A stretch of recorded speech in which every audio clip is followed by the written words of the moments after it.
Congrats, Dan. How happy are you with that performance, and how closely did that play out to how you thought the fight would go? Yeah, you know, that's kind of how the way we planned it. He's an exciting guy, so and he's explosive and very dangerous. So I gave him time to you know, I couldn't rush anything. That's when you get silly and get caught. He's got a good knockout punch. He's got a lot of knockouts. Very dangerous guy. So you have to give dangerous guys the respect they deserve. Are you surprised that he still had it? It looked like even in the third round he still had a lot left in the gas tank. Did you think that he would maybe burn out a little bit before that? I thought, you know, I won the first and second, so I was expecting him to come out very explosive in the third round because he's playing catch up, of course. You know, he's got to get a finish in that round or get a 10-8 round. So I expected him to push the pace. So I started trying to just time something, stay relaxed. And I knew the opportunity would come. He took a lazy shot, and that's when I snatched his neck. You were very respectful there at the end. You went over and looked like you thanked him for the fight. But you know, at the weigh-ins and that sort of thing, it looks like things got a little heated. Did that kind of fire you up for the fight, and maybe make you want to go in there and make a point of it? Oh well, that's what he wanted, right? Like he was just trying to goat me. I like to brawl. I like to brawl. You know, so you gotta avoid that. My coaches just told me that I'm better than that. You know, that's just something I enjoy, but I'm better than that. I can't give him that fight when I'm the better fighter. You know, I'm more skilled, more disciplined. So I kept my cool. You know, it's just gamesmanship. You know, he's young. I don't hold anything against him. I went up to him straight after. I said, just all respect. I've been around this game a long time, so I know that exciting fighters need other exciting fighters, and high-level fighters need other high-level fighters. So he's just, you know, he's just doing his thing to sell the fight. But I'm not gonna. I just do my thing. I just do me. So that's just me. When we spoke earlier in the week, you know, we talked about how one thing that you've been missing so far in your career in the UFC is consistency and putting a run together. What do you think has been the difference in these last couple of fights for you?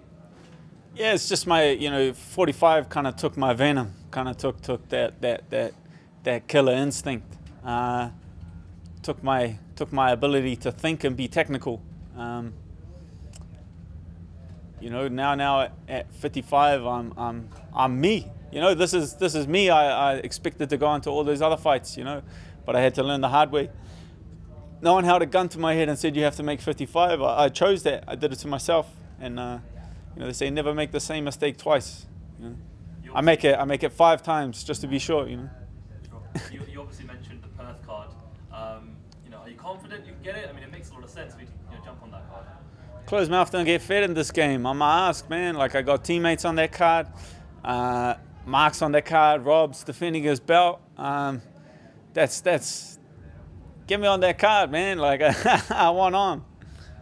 Do you care who your opponent is, or you want someone, you know, up the ladder? You know? Up, down, left, right. It's all the same thing. 6 weeks is a quick turnaround, so I'm not waiting for any man. It's kind of first in, first serve. You know, if you want the fight, message Sean, and we'll put it together. I'll sign it tomorrow. Is 6 weeks enough to get your weight back and cut it down again? Yeah, well, at 55, I didn't cut the weight, so I could do it again tomorrow. Like I'm ready to go. I'm ready to go. Going back to this fight, talk us through that finish. And is that something that you thought that his fight style would lead into it? If he... No, he just got put under pressure and he took a lazy shot. That choke. That's my second finish with that choke in the UFC. It's you know, everyone's got things that their body type is good at. That's just something I'm good at.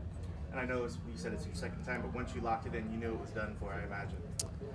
Yeah. Like once you know, you know. You know, like I snatched that up quick. I had it on tight. I knew I was gonna finish, and I heard it was a bit slow on the take. You can't stop when your opponent taps. You got to stop when the ref comes.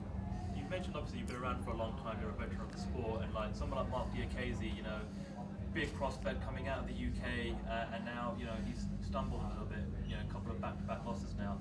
If you were able to kind of speak to him, in terms of giving him some advice, what would you say to him right now?